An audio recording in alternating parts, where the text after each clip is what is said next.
समय की बात है, स्वर्ग में पुरंदर नामम का इंद्र राज करते थे। एक दिन रूसी दुर्वासा उनके पास आए, लेकिन पुरंदर उन्हें सम्मान नहीं दिया। रूसी दुर्वासा क्रोधित हो गए और उन्होंने इंद्र को श्राप दिया। यह सुन इंद्र दुर्वासा से क्षमा प्रार्थना कि अर कहा है महामता, अपने मेरी दोस्त के लिए मुझे दंड दिया वह उपयुक्त है, परंतु इस श्राप से मुझे मुक्ति कैसे मिलेगी, कृपा कर मुझे बताइए। ये सुन रूसी दुर्वासा शांत हुए और इंद्र से कहा, अगर तुम पृथ्वी लोक के प्रशांत सागर में जाकर तपस्या करोगे तभी यह श्राप खंडन होगा। उसके बाद इंद्र वहां से चले गए तपस्या करने को। इंद्र जाने के बाद स्वर्ग सुना पड़ गया, कोई देव कार्य नहीं हुआ।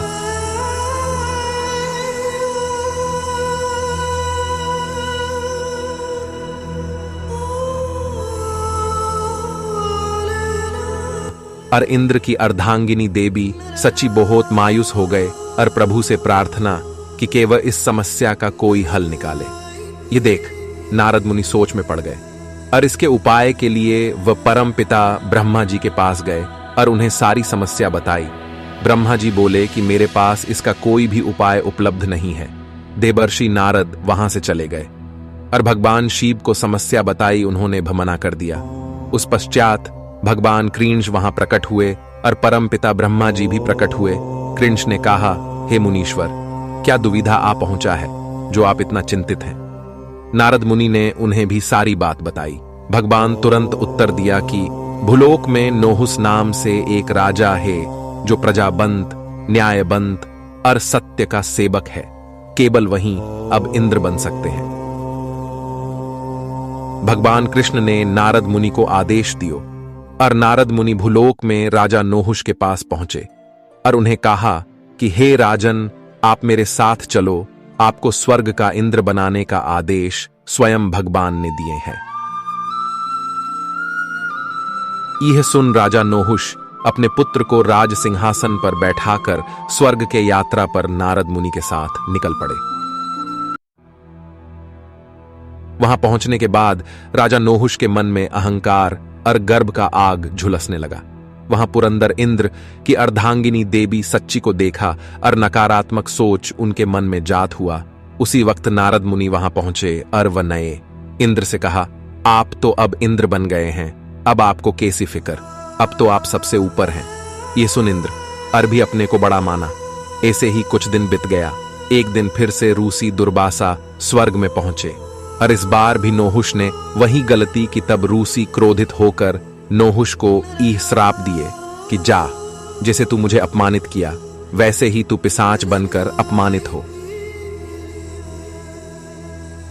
इस सुन नोहुष ने कहा, त्राहिमाम त्राहिमाम त्राहिमाम, मुझे क्षमा करें रूसी बर, मुझे इस श्राप से मुक्ति दे। तब रूसी ने कहा कि अगर कोई तुम्हारे लिए नरमेध्य पूजा करे तो जाकर तुम मुक्त हो सकते हो। इस सुन नारद मुनि भूलोक में गए, वहां नोहुष के पुत्र को सारी बातें बताई और पूजा करने को बताया।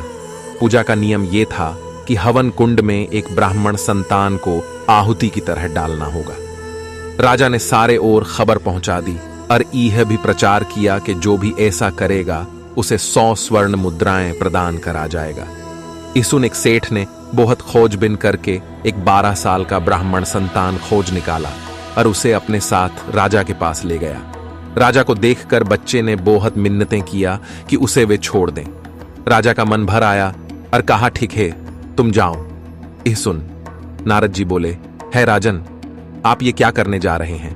अगर ऐसा आपने किया तो अनर्थ हो जाएगा। हम सबको इस हवन कुंड में आहुति देना होगा। यह सुन राजा ने कहा, डाल दो अग्नि में, और उस बालक अग्नि में डाल दी। उसके बाद अग्नि में एक अलौकिक ऊर्जा का आगमन हुआ। सब हैरानी में अपने स्थान से उठ खड़ा हुए और देखा जनार्दन, जगदीश्वर, श्री कृष्ण उस बालक को लेकर प्रकट हुए और उसे वापस लौटा दिया। राजा ने पूछा, प्रभु क्या आपने इस बालक को आहुति तौर पे स्वीकार नहीं किया? श्री कृष्ण बोले, है राजन, ने तुम्हारी इस आहुति को स्वीकार किया है और तुम्हारी पूजा सफल हुई है और तुम्हारे पिताश्री भी श्राप से मुक्त हो चुके हैं। बस में ईस नीस पाप बालक को ऐसी दंड नहीं दे सकता, इस कारण मैं इसे लौटा दे रहा हूं। उसके बाद भगवान वहां से चले गए। यह कहानी का तात्पर्य यह है कि मनुष्य के मन में अगर अहंकार, लोभ, मोह और स्वार्थ घर कर गया तो उसकी हर खुशी और ऐश्वर्य उसके पास से चला जाता है और उसे बिन वजह दंड भोगना पड़ता है। इसलिए धर्म और न्याय के मार्ग पर चलना चाहिए। ऐसे ही कहानी देखने के लिए टून वर्ल्ड को सब्सक्राइब करें और जुड़े रहे हमारे परिवार से। जय जगन्नाथ।